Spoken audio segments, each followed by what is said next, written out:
the relationships, the bonds, genuine, sincere.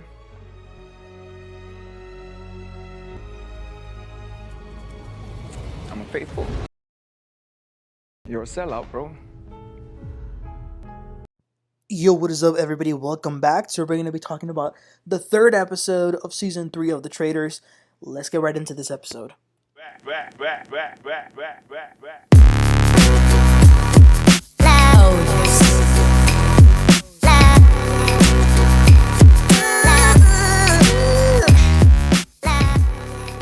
Okay, guys, so as I told y'all, they released the first 3 episodes all on the same day.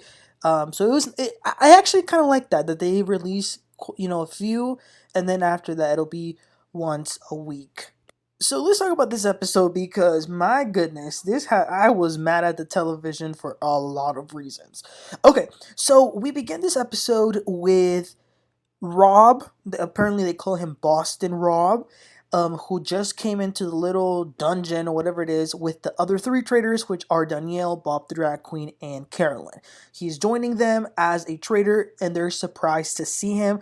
Bob and Danielle seem to be very excited about the idea of Rob being a 4th traitor.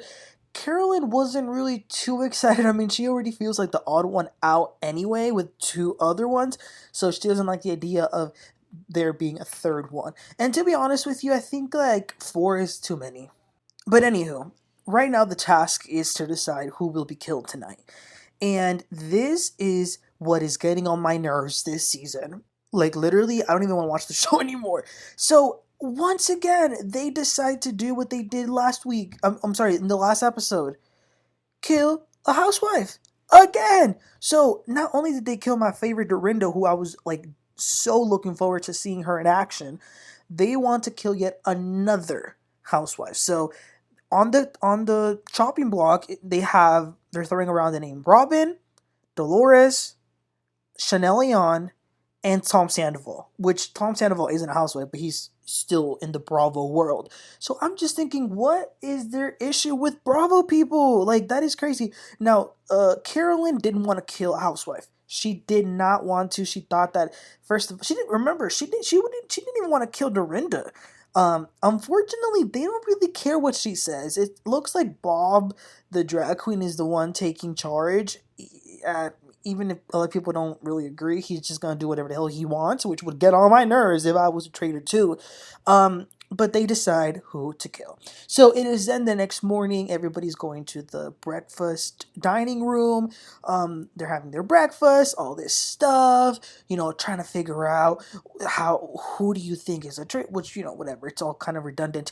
So people are coming. They're coming, and finally, guess who didn't arrive, you guys?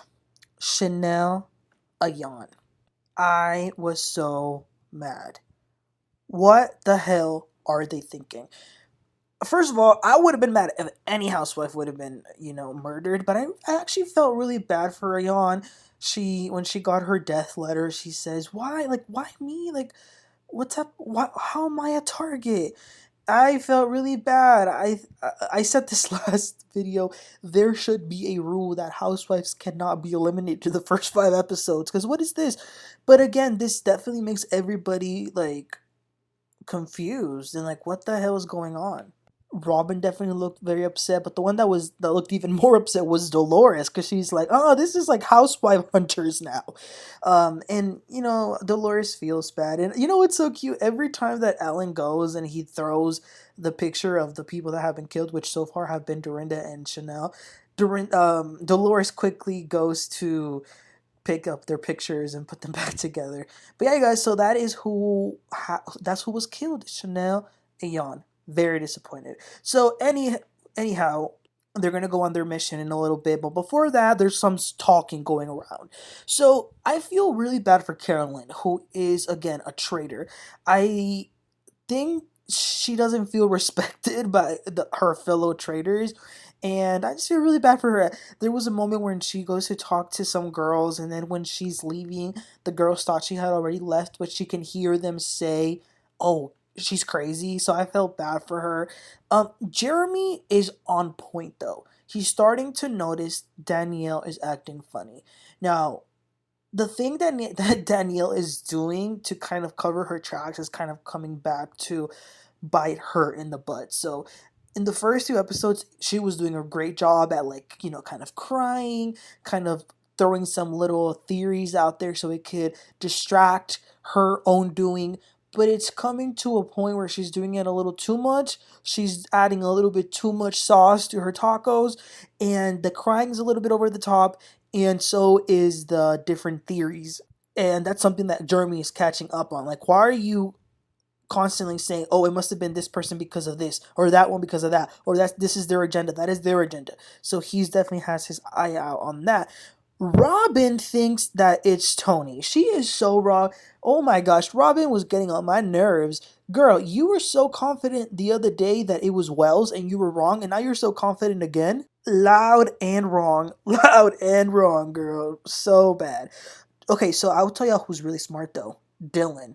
So Dylan, I think they said he's Zac Efron's brother, the famous actor. So, but he's really smart though. So he thinks that it's Bob. He thinks that it's Bob the drag queen because Bob was really quick to throw Wells under the bus on the round table and really had nothing to back it up. So in his mind is thinking a traitor knows who is a faithful, and just throwing a random name out there is what a traitor would do. So he's definitely on point with that.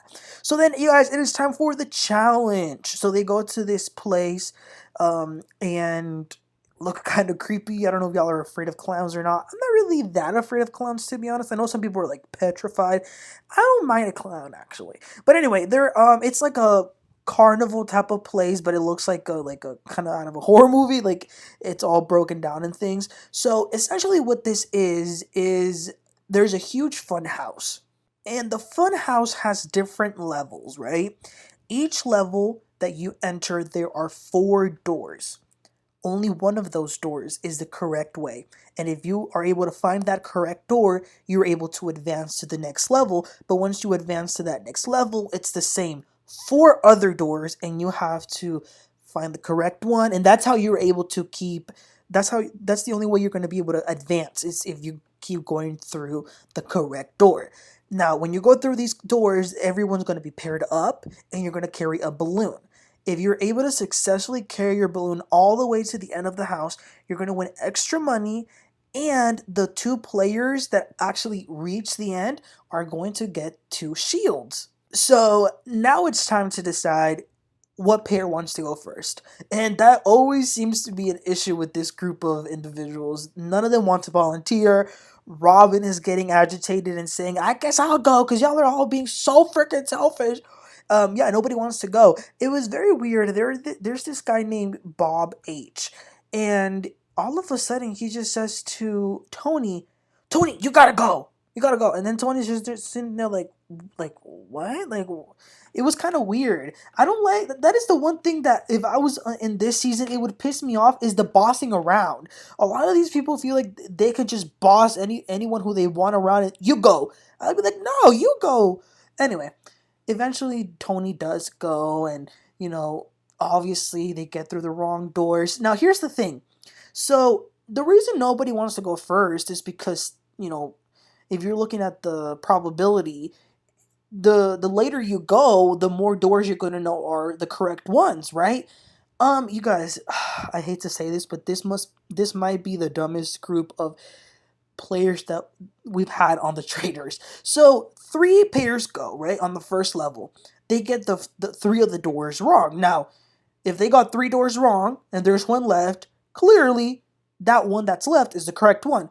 Tell me why, when those 3 wrong doors are identified, Dolores and her partner go through yet the same door that they had already said was wrong.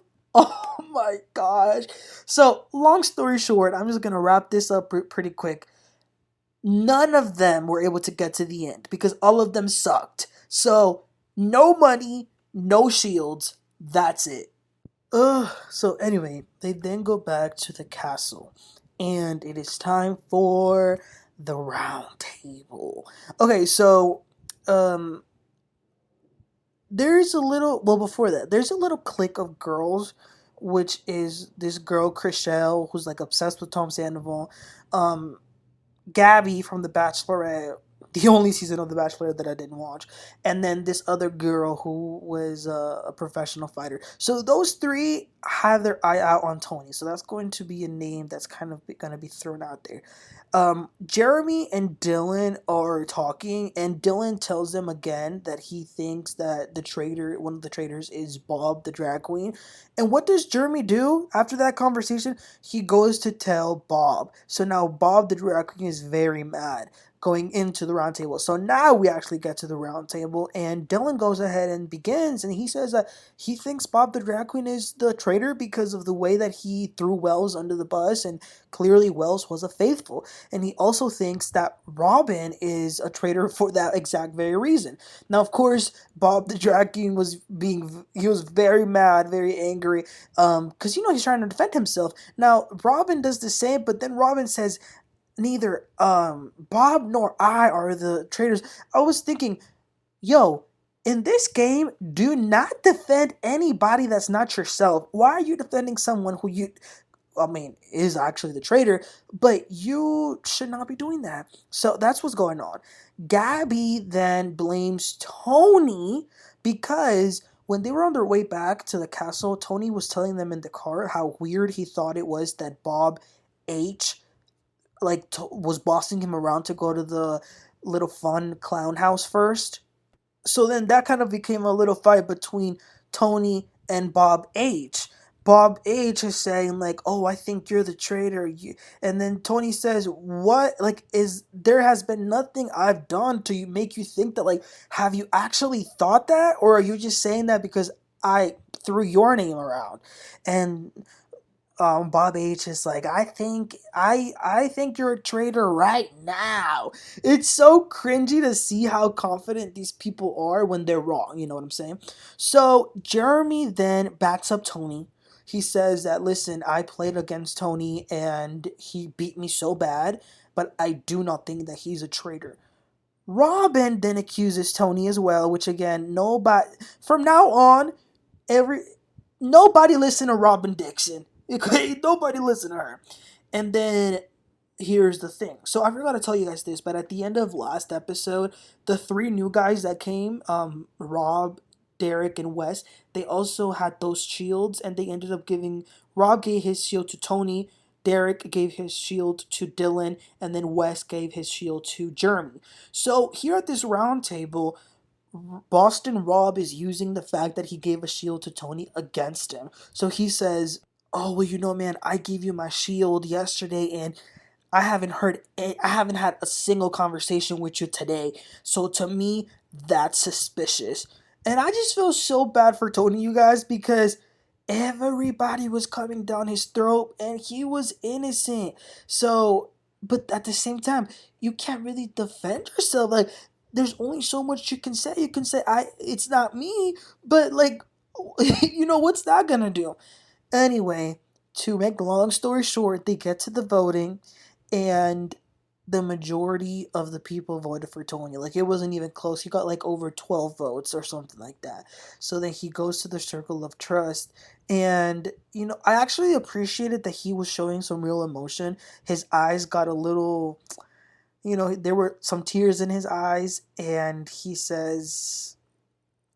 turns to Boston Rob and says, "You're a sellout, and I'm a faithful." And then he turns around and walks off. And I'm actually really glad that he showed this emotion, because I would probably feel that way too. And it's not, I don't know. I felt bad for him. I definitely felt bad for him, because it looked like he could have been a really good player. And just the fact that he was so, wrongfully accused. So when everyone finds out that he's a faithful, they're like, "Whoa," like, these people, I'm telling y'all, I'm not trying to be rude, but these are such dumb players. They really are. So anyway, to wrap up the episode, the traitors each get a letter. Danielle, Bob the Drag Queen, Boston Rob, and Carolyn. Essentially, the letter said that they're going to need to write the names of 3 faithfuls, and put it in some casket, and then there's those three faithfuls that they wrote are gonna get on actual caskets that are outside, and then there's going to be a traitor that puts a nail in the coffin, and whoever that faithful gets that the faithful whose casket gets that nail, I guess, is the one that dies. I'm a little confused about how that was how exactly that is going to play out. We're gonna see that obviously next week, but just this week we the way this episode ended is that we saw the traitors get the letter, and then they went into, because they needed to talk, because the place where they were going to put down the list of names had to be by the wine cellar. Now it's super cool because at the little place there at the wine, there's like a bookshelf that you can actually pull back, and there's a secret room in it. So all four of them ended up going there. Now they're a little loud, and poor Carolyn was the last one to get there. She could not find them. Anyway, they keep talking about who they're going to put. They end up putting the names. We don't know who yet, but Gabby, the bachelorette, is like going to go get some wine, and she hears the door opening, and then when she looks over, that's where the episode ends. So that's when we will see next week what's gonna happen. So yeah, guys, I'm looking forward to next episode. This is really exciting. Not really. But again, guys, what is going on? What is going on? What are they? Listen. We only got Robyn and Dolores left of the housewives, which is crazy. But anyway, guys, let me know what your thoughts were on this episode. Did you feel bad for Tony like I did? Let me know. Please don't forget to like and subscribe, and I'll catch y'all next time. Bye.